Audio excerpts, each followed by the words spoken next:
Welcome back to my channel, sports fans. Okay, let's get into this one right here. I am baffled, I am confused, and I do not understand how these players are making this kind of money in a league that is dying and gasping for air. Can somebody explain that to me? Players who in the past had $200 million contracts or made tens of millions of dollars in the league and still have to retire and put on makeup, sit at a desk, and read off a script. Have to coach in the NBA, the WNBA, and college to make money. But these guys supposedly made all this money in the NBA. Huh. It would be the equivalent of me retiring from my job, getting pension, Social Security, and having tens of thousands of dollars in the bank, and then have to go back to work. For what? For what? Anyways, let's talk about this, because you already know I don't think these guys make this kind of money. I think they tell you guys they make this kind of money so they can overcharge you, the sports fans, overcharge you for hot dogs, parking, alcohol, merch, and everything else. And of course, tickets. NBA ratings are a joke. It's getting down to ratings of the NHL, the MLB, and all this stuff. And this is why the NBA can no longer sell its product based on its actual play on the court. They can't do it. They can't do it. So they have to bring you a 24-hour soap opera to make people pissed off, to make people talk, to make people have podcasts and YouTube channels to bring the NBA attention. Because when you look at the NBA, it ain't nothing going on. A bunch of dudes, 4 guys sitting at the three-point line and launching 60 threes a game combined. There's no post play. There's no mid-range game. There's nothing going on. And look, every sports league needs a soap opera. It was in the 80s with Magic and Bird. It was in the 90s with Michael Jordan when he was going to win his first championship, him retiring, come back, win 3 in a row. You can go to the 60s with Wilt being the greatest player they ever seen. The Boston Celtics winning 11 NBA championships. So you need some type of soap opera to sell your sports league. I'm not saying we don't need that, because I would think that would be sometimes 50% of what sells your league, 30% of what sells your league. But today, it seems like it's about 90% of what's selling the NBA. And the biggest soap opera we all know is LeBron James being a loser and them trying to make him into a winner. LeBron James not being a great positional player, but us having to bow down to his box score of 27-7 to make him a winner. We all need a soap opera to sell sports. I agree with that. Look at the MLB.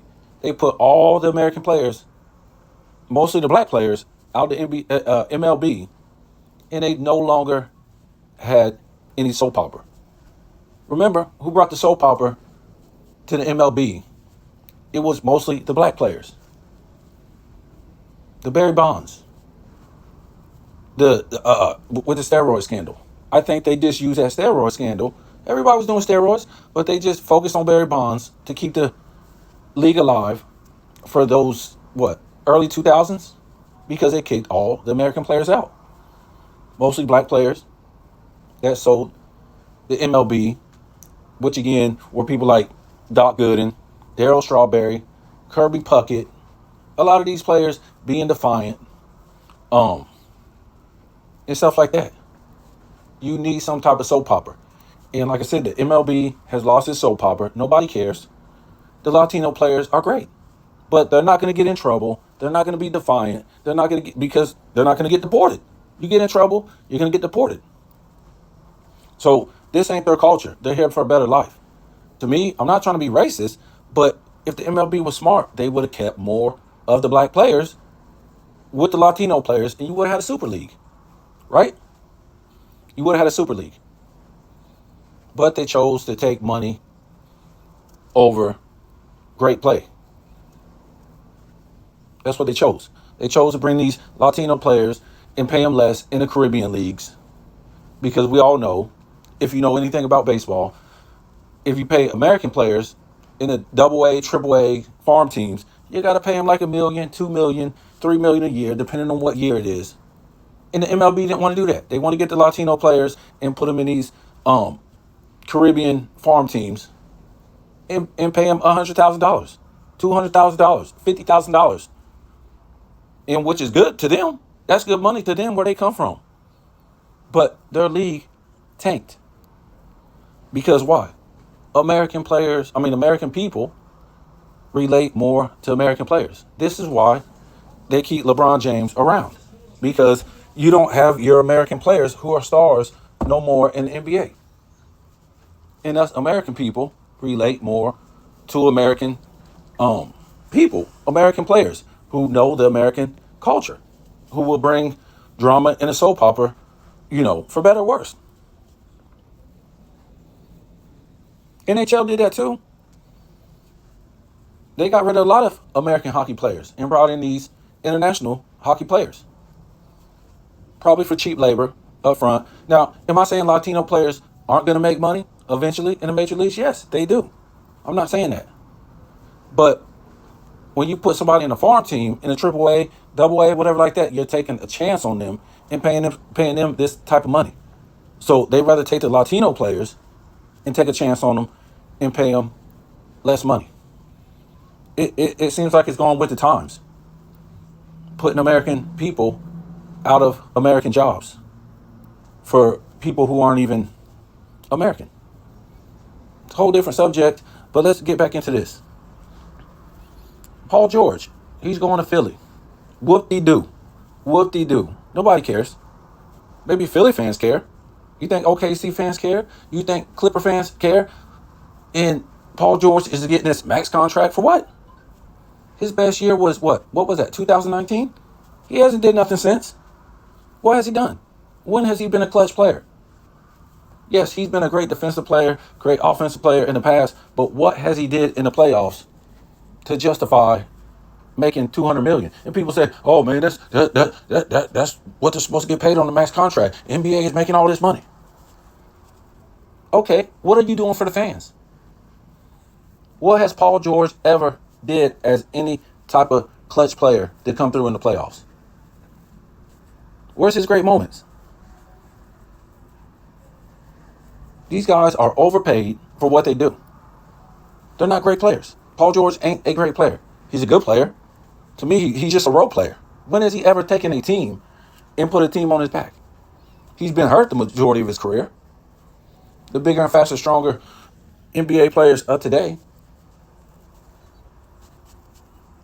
Let's take a second tier player, maybe like, I don't know, Scottie Pippen. You think Paul George is as good as Scottie Pippen? No. Yeah, he might have scored more points, but he played in a weaker era than Scottie Pippen. Scottie Pippen played actual positional basketball. Right? So, Paul George, you don't impress me. You're going to a team where Maxey scored like 26 points per game or something like that. You got Joel Embiid scoring 30 points. Where's he going to get the touches? What's this guy, Anobi or something like that? Okay. Where's he going to get these touches? What's his points? I don't know what he scored last year. 20 points? 22 points? So you get this guy $50 million a year, and now this guy's going to score what? 15 points per game? A max contract for what? A max contract should be for a number one guy. This guy isn't even number two on the team now. Klay Thompson. And like I told you guys in the past, you got to give this guy more due. Even though I'm about to rain on your parade with him right now, when they say Curry changed the game. No, Curry and Klay changed the game. which I keep trying to tell you, I'm just saying what they say. They didn't change the game. Because we try to say, oh, everybody's shooting threes now because Curry changed the game. Curry didn't change the game. When you look on Golden State Warriors, when was 4 guys posted up at the three-point line shooting threes? Even when Kevin Durant was there, it wasn't 4 guys sitting at the three-point line shooting threes. It wasn't happening. What happened? It was Curry and Klay shooting 40% plus from the three. That's mind-boggling. You never heard of that, and you never hear that again. Without Klay, I don't know if Curry wins any championships. That's why they called them the Splash Brothers. So even if you say Curry changed the game, that's a lie. It would be Curry and Klay. Because if you went for Curry, he'd throw it to Klay. If you went for Klay, he'd throw it to Curry. 2 guys shooting 40% plus from the three is nuts. So this was an excuse that they put on Curry for these guys being lazy, for these guys having no positional skills, for guys not wanting to have any paint skills, any post skills, any mid-range skills. We could just sit at the three and wait for a guy to drive the lane. And for some dumb reason, like I always say, a three-point defender will come off of his guy to help the guy that's driving. Why? Now he's going to kick it out to the open three-point guy. Now the open three-point guy is going to make a decision because here comes another three-point defender coming off his guy. So he makes a decision, do I want to shoot this or do I kick it to the other three-point guy? And it just goes on and on and on. It's the same play every single game by every single team. And I try to tell you guys, these aren't real coaches.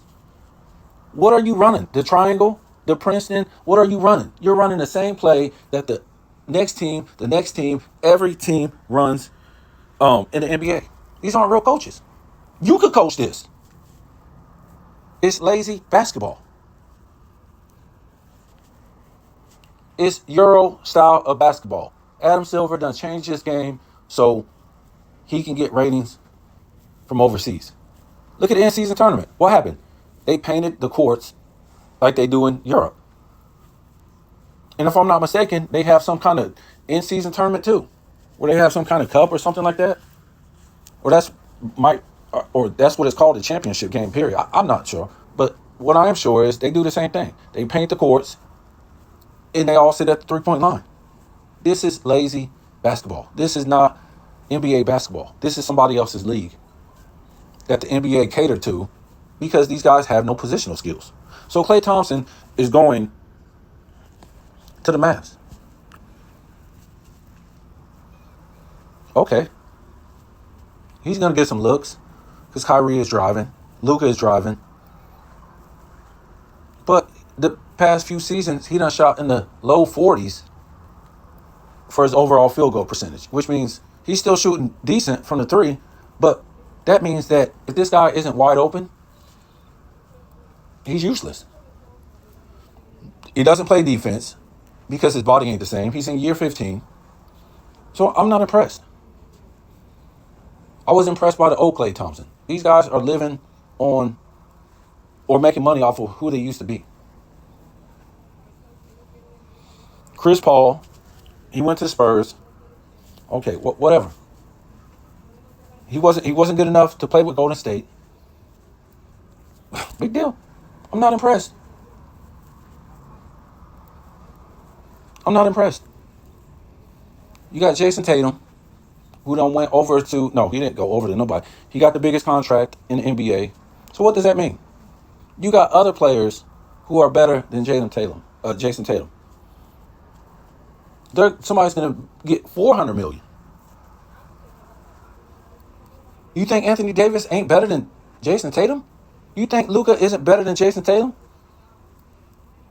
Jason Tatum per game isn't top 5 to 10 in nothing. Points per game, steals, blocks, rebounds, assists.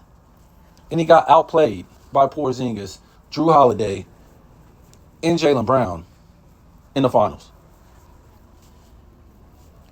And didn't even win finals MVP. Don't worry. Your tickets will go up. Your popcorn will go up. Your parking will go up. Your alcohol will go up. for these guys to play a one-dimensional game, a lazy game.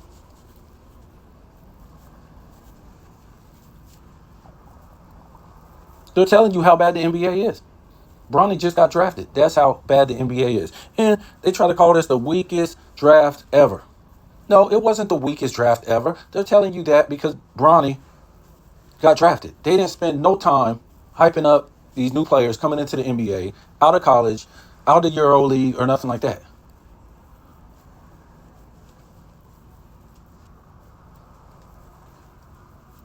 It's ridiculous. Who else did I miss? I think they're trying to get James Harden to go play with LeBron. I'm like, where's all the touches? This is why I keep trying to tell you guys, and I'll do another video on this. This is why the 90s were the greatest of all time. It was balanced. The teams were balanced. They weren't stacked teams. They shot the mid-range. They shot the three. They had positional skills. They had paint skills. They knew how to do everything. That's why the 90s was the greatest. They had rivalries. The 80s was great, but they didn't shoot the three. Yes, they had mid-range and post play, but they didn't shoot the three like the 90s did. The 2000s, yes, it was balanced, but the big men were dying out. Today's game is so unbalanced. Anybody can play in this league because all they do is do one thing: shoot threes.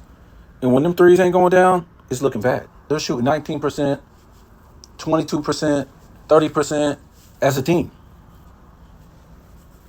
And these players are making all this money for being one-dimensional players. Just imagine on your job, if you was a one-dimensional worker and you have all these different tasks to do at your job and you can only do one thing.